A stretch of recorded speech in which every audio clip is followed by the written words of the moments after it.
आदरणीय मित्रों, श्री अवतार का बोध हो, श्री माता धरती का बोध हो।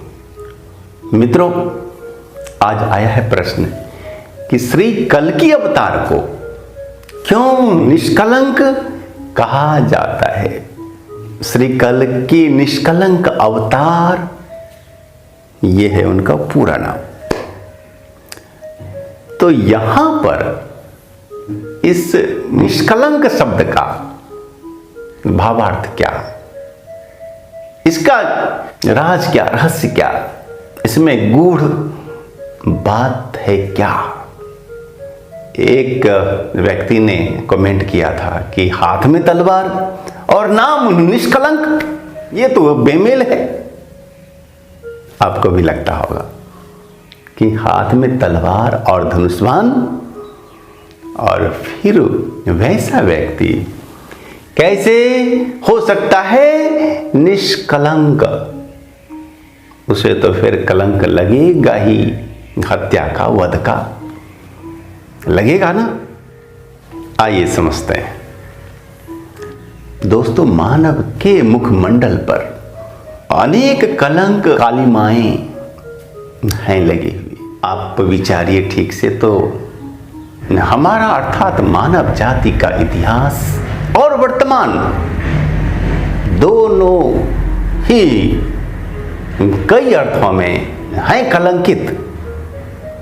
आप मानते हैं कि नहीं? आपको समझाते हैं संक्षेप में। आप हैं मानव, हम लोग मानव हैं और मानते हैं, जानते हैं कि हम दुनिया के सर्वश्रेष्ठ जीव हैं भी, ठीक है। और इस तरह से आप परमात्मा के सबसे अधिक सुयोग्य और समझदार संतान हैं, है ना। जो व्यक्ति घर में सबसे अधिक सुयोग्य समझदार होता है, तो यह अपेक्षा करते हैं माता पिता कि वह संतान शेष अन्य भाई बहनों को देगा सहयोग, सबको ठीक से रखेगा। क्यों होता है ना ऐसा? ऐसा होता है घर में। तो मानिए परमात्मा हमारे हैं माता पिता, और सारे जीव तो परमात्मा की ही संतान है ना, और आप सर्वश्रेष्ठ हैं, तो आपका दायित्व है कि सबको हम ठीक से रखें। लेकिन आपने क्या किया है? केवल अपना ख्याल, दूसरे सबका सफाया, दूसरे का संरक्षण नहीं, दूसरे का संवर्धन नहीं। आप रखते हैं अन्य जीवों का ध्यान, ख्याल रखते हैं कभी? ऐसे विरले लोग हैं, विरले मानव हैं जो कि रखते हैं। तो आप पर यह पहला लगा हुआ है कलंक कि आप अपने छोटे भाई बहनों का, आप दूसरे जीवों का ध्यान ख्याल रखते नहीं हैं।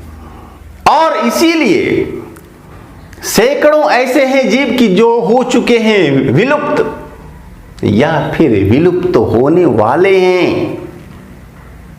तो ये आप पर है सबसे पहला और बड़ा दाग, दूसरे का आप ध्यान ख्याल नहीं रखते। मानवेतर जीवों का, अपने छोटे भाई बहनों का, कमजोर भाई बहनों का ध्यान ख्याल नहीं रखते। ये एक। और दूसरा है कलंक कि आप हैं संग। वैसे आप पर बहुत सारे हैं कलंक, लेकिन 3 की मैं यहां पर चर्चा करने जा रहा हूं। दूसरा है कलंक कि आप संकीर्ण हैं, आपकी सोच बड़ी ही है संकीर्ण, आप बेहद हैं स्वार्थी,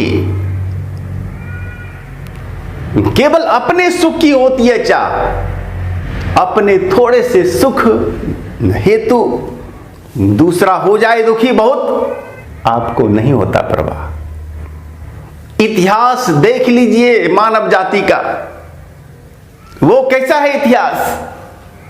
युद्धों का इतिहास, छीना झपटी का इतिहास। दोस्तों, इतिहास में पढ़ते हैं आप, जैसे सिकंदर, बाबर, अकबर, हिटलर।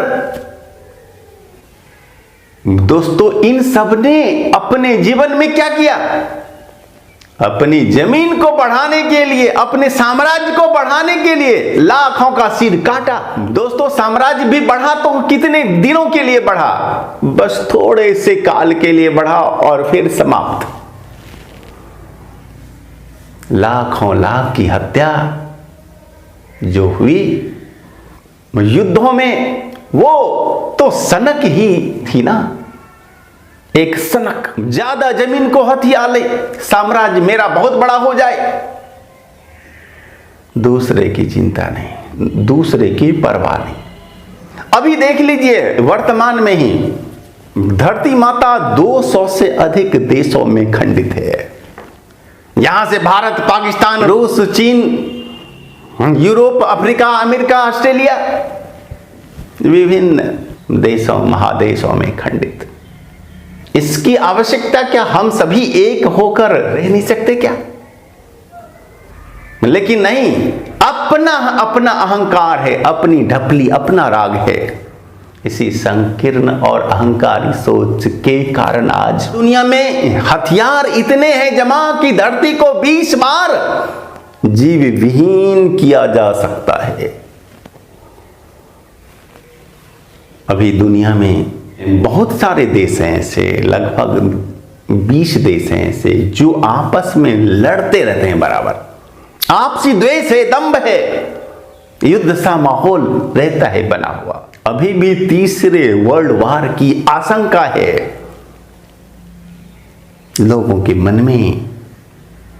यदि तीसरा विश्व युद्ध हुआ तो यहां कुछ नहीं बचेगा, कोई नहीं। यहां पेड़ पौधे, कीड़े भी नहीं बच पाएंगे, सब के सब समाप्त, जीवन ही समाप्त। ये क्यों? संकीर्ण है मानसिकता, सोच आपकी ओछी और छोटी है। मानवों की सोच ओछी और छोटी है, संकीर्ण है आप, तो यह दूसरा है आप पर कलंक लगा हुआ। अब तीसरा क्या है? वो है अंधविश्वास। आप अंधविश्वासी हैं, आप तर्क सम्मत नहीं होते, जिसे आप धर्म, पंथ, अध्यात्म, मजहब आदि बोलते हैं। इसमें आप पूरे के पूरे 100 में 99.99% व्यक्ति अंधविश्वासी होते हैं। डिग्रियां हैं बड़ी बड़ी, वैज्ञानिक हैं, साइंटिस्ट हैं, लेकिन धार्मिक मामले में पूरे अंधविश्वासी। क्यों? है ना, दिखते हैं ना लोग ऐसे, आपको होते हैं।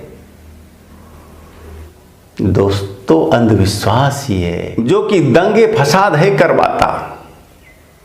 दोस्तों, अंधविश्वास ही है कि सारे संप्रदाय, पंथ और मजहब आपस में द्वेष रखते हैं और सभी दंभी हैं। दोस्तों, यह अंधविश्वास ही है कि ईसा मसीह को आप मानते हैं ईश्वर पुत्र, मानते हैं मुक्तिदाता, मानते हैं उद्धारकर्ता। दोस्तों, अंधविश्वास ये कि मानते हैं कि वह मोहम्मद अंतिम रसूल थे। यह अंधविश्वास ही है जो जिहाद को है पैदा करता। विश्व में उग्रवाद का, आतंकवाद का बहुत बड़ा कारण होता है, सबसे बड़ा होता है कारण अंधविश्वास। दोस्तों, आवश्यकता है कि हम सबसे उबरें। हम सचमुच मानव हैं यदि तो अन्य अपने छोटे भाई बहनों, मानवेतर जीवों की संरक्षा करें, विश्व को एक राष्ट्र बनाएं, धर्म, पंथ को, मजहब को हम विज्ञान से जोड़ें। वैज्ञानिक अध्यात्मवाद को अपनाएं और हमारी बातों में तर्क तथ्य और हो प्रमाण। किसी महान व्यक्ति ने कह दिया था कुछ, वही मान लिया जाए, ऐसा नहीं दोस्तों। कोई भी मानव संपूर्ण होता नहीं। यहां जो भी आया है, जन्मा है, जन्मेगा, सब में ही देश काल पात्र का दोष लगेगा ही लगेगा। थोड़ा लगे ज्यादा लगे, सब में लगना है। यहां 100% परफेक्ट नहीं होता कुछ।